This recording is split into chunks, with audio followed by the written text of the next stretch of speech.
রোজকার মতো দৈনিক জুবেলের একটা নতুন পর্ব নিয়ে হাজির। দৈনিক জুবেলে আপনাদের স্বাগত। চলুন তাহলে প্রথমেই দেখে নিই শ্রী বালাজি নিবেদিত আজকের হেডলাইন্স ফুটবল এক নজরে। Introducing Sri Balaji's highly acclaimed home away from home concept, Panthanivas, situated in Bolpur, amidst the land of Kabiguru Rabindranath Tagore, and with another one under construction in Duas. We are expanding our presence to Digha, Puri, and Ratchak. We are pleased to present luxury apartments and bungalows at an introductory offer price. In Bolpur, prices start from 21 lakhs onwards, while in Duas, prices start from 15 lakhs onwards. Sri Balaji, build with trust.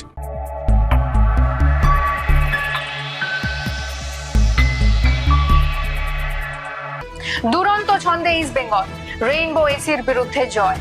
Super সিক্সে ওঠার লড়াই প্রিমিয়ারের অন্য ম্যাচে। আবারও ঐক্যের ছবি তিন প্রধানের। সাব জুনিয়র জাতীয় আসরের জন্য বাংলার ছেলেদের প্রস্তুতি। চলে আসি বিস্তারিত খবরে। দুরন্ত ছন্দে ইস্ট বেঙ্গল মঙ্গলবার নিজের মাঠে রেইনবো এসিকে হারিয়ে তারা সুপার সিক্সে নিজেদের স্থান নিশ্চিত করে ফেলল। ইস্ট বেঙ্গল 2-0 গোলে হারালো রেইনবো এসিকে। ইস্ট বেঙ্গলের হয়ে দুটি গোল করেন সঞ্জীব ঘোষ ও মোহাম্মদ আশিক। প্রিমিয়ার ডিভিশনের খেলা যত শেষের দিকে গড়াচ্ছে ততই লড়াই তীব্র হয়ে উঠছে। মঙ্গলবার ইস্ট বেঙ্গল ম্যাচ ছাড়াও ছিল একাধিক ম্যাচ।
চলে আসি পরের খবরে।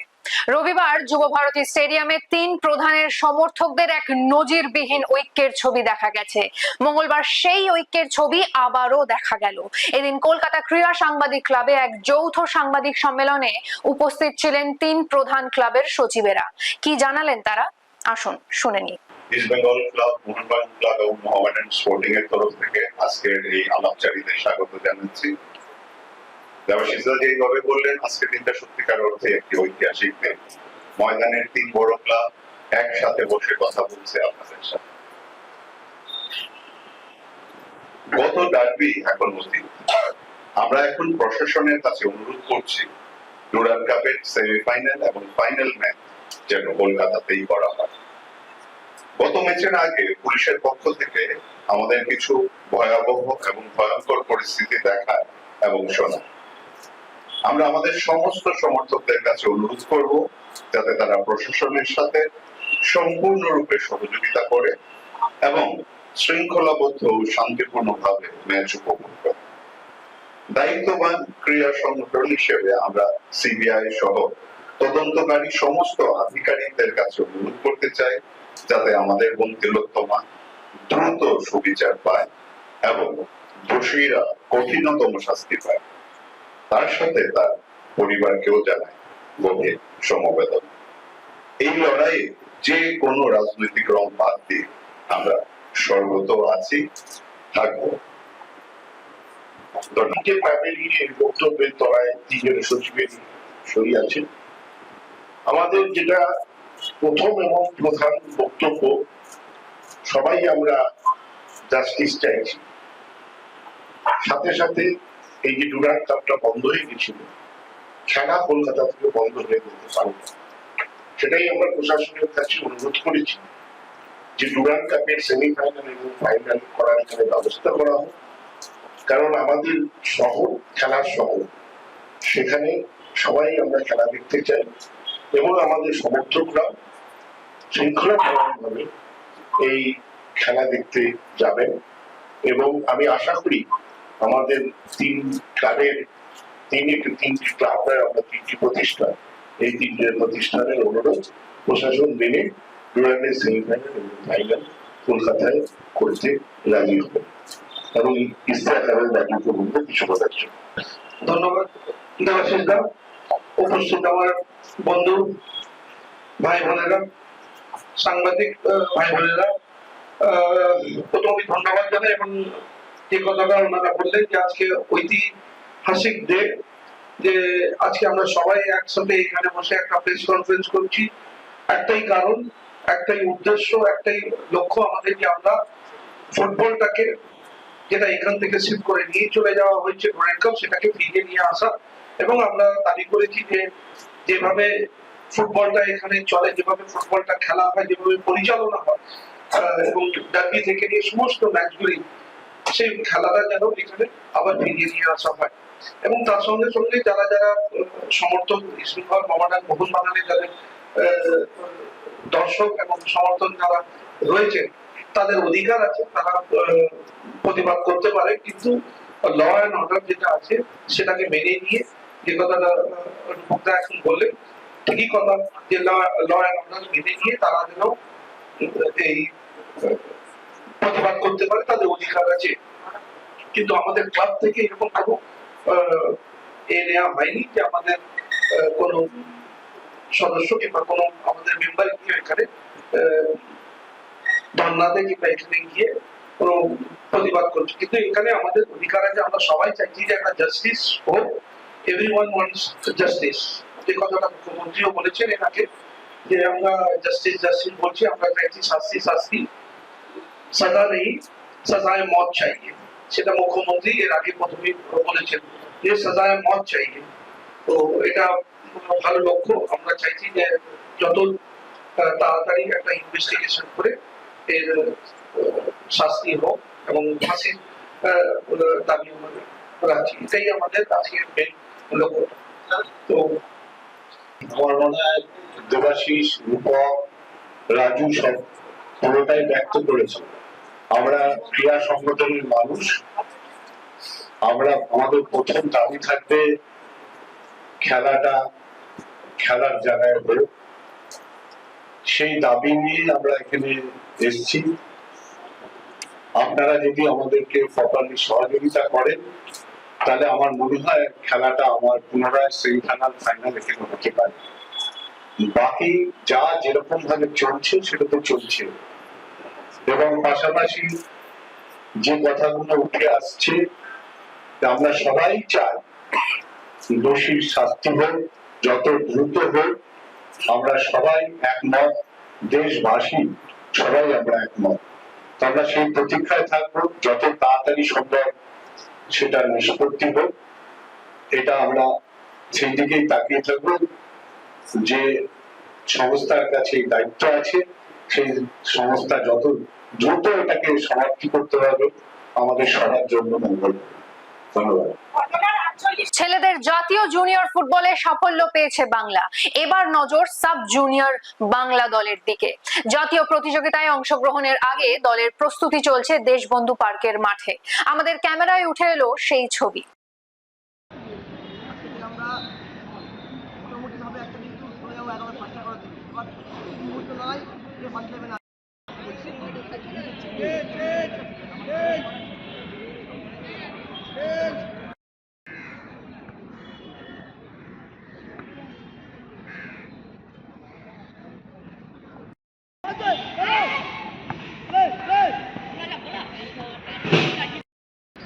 কবে থেকে ট্রায়াল শুরু হয়েছে? ট্রায়াল তো আপনার শুরু হয়েছিল, আমরা জেলায় গেছিলাম, শিলিগুড়ি গেছি, আমরা বহরমপুর গেছি, আমরা মেদিনীপুর গেছিলাম, সেখান থেকে ট্রায়াল শুরু হয়েছে। তারপর কলকাতা বেস করে সবাইকে এক জায়গায় নিয়ে এসে তারপরে এখন আপাতত 35 জনের বাচ্চা আছে। সেখান থেকে এবার মেডিকেল TWC টেস্ট হবে, সেখানে যারা এলো তাদের প্র্যাকটিস চলে আলটিমেট 22 জন টিমের সাথে যাবে। তো 22 জন হয়ে গেলে কি আবাসিক শিবিরে কোনো প্ল্যান আছে আপনাদের? সেটা একটু ম্যাডামের সঙ্গে কথা বলতে হবে, স্যারের সঙ্গে কথা বলতে হবে, কথা বলে যারা ছোটো ছোটো বাচ্চা তো এবার আবাসিক ব্যাপারটাতে গার্জিয়ানদের ব্যাপার, পাঁচজনের ব্যাপার থাকে, ছোটো বাচ্চারা একা থাকতে পারে, সেই ব্যাপারটা একটা মাথা রাখতে হবে আমাদের। রাত্রিরাতে কোনো সুবিধা থাকতেই পারে, সেটা একটা ব্যাপার থাকে। দেখা যায় সেগুলো স্যারদের সঙ্গে বা ম্যাডামদের সঙ্গে বা দিদিদের সঙ্গে আলোচনা করে নিয়ে সেগুলো একটা ডিসিশন আসতে হবে। সেগুলো গার্জিয়ানের পারমিশনটা বিশেষ দরকার, এখন ছোটো বাচ্চাটা প্রত্যেকে তাদের পড়াশোনার ব্যাপার একটা আছে, পড়াশোনাটাও করতে হবে তাদের, সেগুলো মাথা রেখেই ডিসিশন নেওয়া হবে। তো প্র্যাকটিস তো ভালোই হলো, দেখলাম আপনি গোলকিপার প্র্যাকটিসও করালেন। তো কিরকম কি মনে হচ্ছে গোলকিপার লাইনটা কিরকম কি আছে? গোলকিপার যে এখনো পর্যন্ত 5 জন আছে, 5 জনের ভিতরে ভালোই, মানে 5 জনই ভালো কন্ডিশনে আছে। তো আমি চাইছি আরেকটু ম্যাচ ফিট করতে, ওরা কন্ডিশন আছে বাট ম্যাচ ফিট না, ম্যাচ ফিটটা করে আশা করি ভালো পারফর্ম করবে।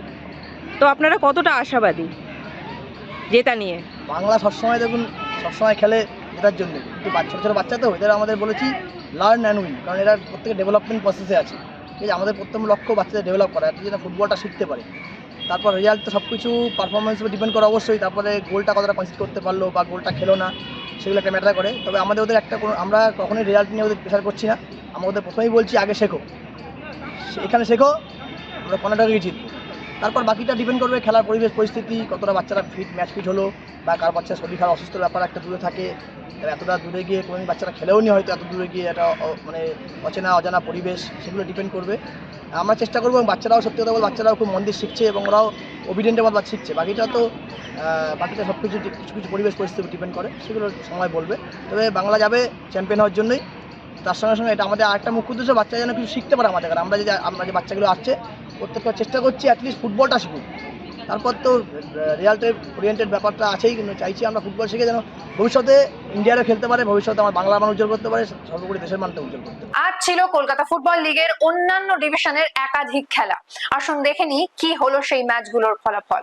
প্রথম ডিভিশনের খেলায় বাঁশবেড়িয়ায় চাঁদনী SC ও ইয়াংস কর্নারের খেলাটি 1-1 গোলে ড্র হয়। চাঁদনীর গোলটি করেন সুশোভন বেরা ও ইয়াং কর্নারের গোলটি অভিজিৎ দাসের।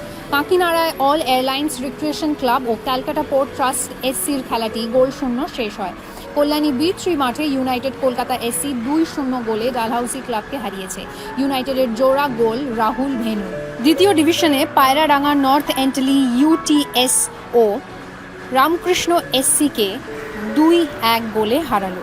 নর্থ এন্টলির গোল দুটি করেন গুলফান আসলাম লারি ও ভাস্কর সিং। রামকৃষ্ণর গোলটি বিষ্ণুদেব সর্দারের। BR আম্বেদকর মাঠে ইউনাইটেড স্টুডেন্টস ক্লাব 1-0 গোলে জ্যোতির্ময় SCকে হারায়।